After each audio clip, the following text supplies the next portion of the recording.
Hello, this is David Jenkins, La Plata Town Council member from Ward 4. I will be your host for this podcast titled La Plata Ward 4 Update, providing updates about the La Plata Town Council meetings, issues affecting you as residents, and other related activities. I've also started a La Plata Ward 4 video update, which are short videos about specific projects and issues, and have been posted to my Facebook page, facebook.com/djenkinslp Town Council Ward 4 /. These videos are also posted to the app or the website called Nextdoor, www.nextdoor.com//newsfeed. A little background: the Town Council has their work sessions each month on the second and third Tuesday, and then we have our business meeting on the fourth Tuesday. All meetings start at 6 p.m., and now the Town Council work sessions and business meetings are now hybrid. That is, you can attend in person or virtually. Each agenda provides a link to attend virtually using the Microsoft Teams platform. Meeting agendas can be accessed to the town website, www.townlaplata.org. And please note, all meetings are recorded, so you can view them later at your leisure. So now let's get started with our latest update.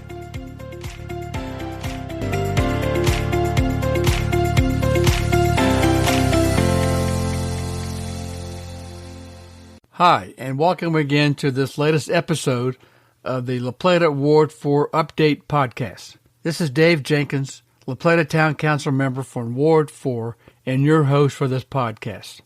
Given La Plata's present growth pressures, I wanted to talk about an organization called Strong Towns. This is a nonprofit organization established in 2009, promoting a new way of thinking about how towns grow to be sustainable and resilient communities. Their website can be reached at www.strongtowns.org. I've been a Strong Town member for 2 years, following their blog and podcasts, and I believe they provide a needed nuance and different perspective about growth, what it is and what it is not. Their blog posts, podcasts, and other materials relate to my experiences as a professional planner for a small town, including La Plata, struggling to maintain our quality of life, but seeking redevelopment opportunities to pay for needed services: water, sewer, trash collection, sidewalks, and stormwater management. The founder and president of Strong Towns is a gentleman named Charles Marone, who is a professional engineer licensed in the state of Minnesota, and is also a land use planner with over 2 decades of experience in the planning and engineering fields. He holds a bachelor's degree in civil engineering and a master's of urban and regional planning, both from the University of Minnesota. I also have a master's degree in urban and city planning from Catholic University in Washington, D.C. After Chuck's decade of working with towns, he couldn't understand that while communities grew, they were also going bankrupt. He realized, and I quote, "Our national system of growth and development is fundamentally broken, and it's put too many American cities and the people who live in them on the path to certain decline." Here are some brief thoughts and perspectives about growth that have been gleaned from his podcasts and blog posts, and I believe are relevant to La Plata. For instance, here's the first one. We absolutely need to have a better understanding of what growth is and when it serves us or doesn't.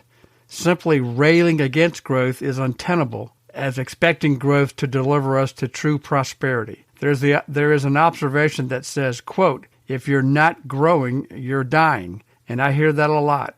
And this is the plea that we need more rooftops to balance our budgets. Here's the next thought provided by Strong Towns. It's the realization that revenue collected does not come near to covering the cost of maintaining our infrastructure. In America, we have a ticking time bomb of unfunded liability for infrastructure maintenance. Here's a startling figure from the American Society of Civil Engineers that they estimate there's a cost of $5 trillion to just to upgrade our major infrastructure, not the minor streets, curbs or sidewalks and pipes that serve us here in La Plata. He goes on to say further, the reason why we have this gap is because the public yield from suburban development, that is the amount of tax revenue obtained per increment of liability assumed, is ridiculously low. We simply built in a way that is not financially productive. He goes on further to state, with decades of building in this new style, everything is spread across the landscape, i.e. sprawl. The costs are enormous, yet the comparative wealth is marginal. Our communities are bigger, yet financially less productive. We have grown our tax base, but our expenses have grown even more. This is not working. So as a result, Strong Town proposes or acts on a number of principles. So let me go and list them for you. Strong cities and towns and neighborhoods need strong citizens working together to improve the community. This is really important for citizens to be involved in their community. Local government is not the lowest level of government, but the highest level of collaboration for strong citizens working to build a prosperous place. For local government, financial solvency is a prerequisite for long-term prosperity. Land is the base resource from which community prosperity is built and sustained. It must not be squandered. Great point. A transportation system is one of many means of creating prosperity in a community, but never an end unto itself. Job creation and economic growth are the results of a healthy local economy, not substitutes for one. So their basic approach, that is the Strong Town approach to address these kinds of issues, is as follows. They rely on incremental investments, quote, little bets, instead of large transformative projects. They favor resiliency over efficiency of execution.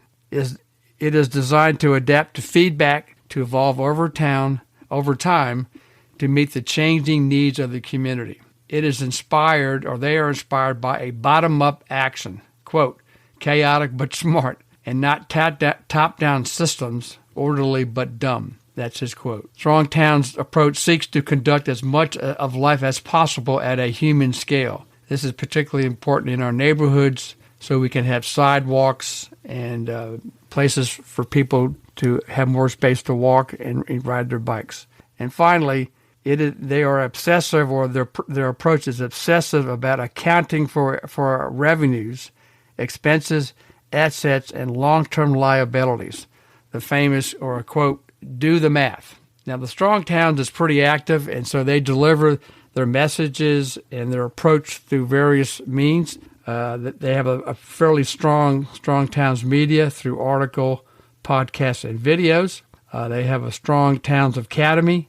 I've taken some of their courses. This is somewhat of a recent program that they've started, including non-in-depth courses.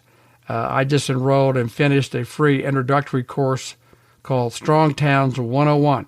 Their next way to provide their services is that they have a Strong Towns community where readers and members participate in an honest and meaningful discussions regarding the state of their communities. And they have several events across the country where they produce local gatherings that connect local citizens and advocates. They send staff members to speak to communities about their ideas and hope to work with local organizations. And in fact, I have reached out to Strong Towns to see if they could work with me and develop a virtual town hall meeting with community residents. So stay tuned for that. Hopefully that'll give us an opportunity to learn more about Strong Towns and perhaps some ideas for La Plata to consider as we face these growth pressures. So please stay tuned for more information about my efforts to start a virtual town hall with Strong Towns. So this is, again, just a brief summary of this organization that I follow and perhaps has some ideas for La Plata. And as I've noted, it does encourage strong citizen outreach and participation. So, as always, please email me at djenkins@townoflaplata.org with your questions and comments. I'll post the website and some other articles on the podcast notes. Thanks again, and I hope to hear from you soon.